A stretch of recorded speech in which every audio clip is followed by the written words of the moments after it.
बदल घडतोय, महाराष्ट्र बदलतोय. पाहत रहा महाराष्ट्र 24 तास. आमदार माऊली आबा कटके यांच्या तत्परतेमुळे कोळपे वस्तीचा पाणी प्रश्न सुटला. तातडीनं नवी डीपी उपलब्ध.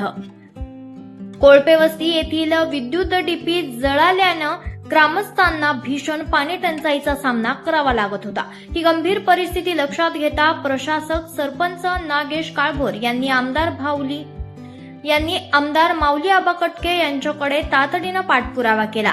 नागरिकांची गैरसोय होऊ नये यासाठी आमदार कटके यांनी तत्काळ दखल घेत नवीन डीपी मंजूर करून उपलब्ध करून दिली. ग्रामपंचायतीची पाणीपुरवठा योजना याच डीपीवर अवलंबून असल्यानं नवीन डीपी कार्यान्वित होताच कोळपे वस्तीचा पाणी पुरवठा सुरळीत झालेला आहे. कठीण प्रसंगी तातडीनं मदत मिळाल्यानं ग्रामस्थांनी आमदार माऊली आबा कटके आणि सरपंच नागेश काळभोर यांचे आभार मानले आहेत. महाराष्ट्रातील महत्त्वपूर्ण बातम्या पाहण्यासाठी आजच आमच्या महाराष्ट्र 24 तास न्यूज चॅनलला यूट्यूबवर सबस्क्राईब करा आणि बेल आयकॉन प्रेस करा.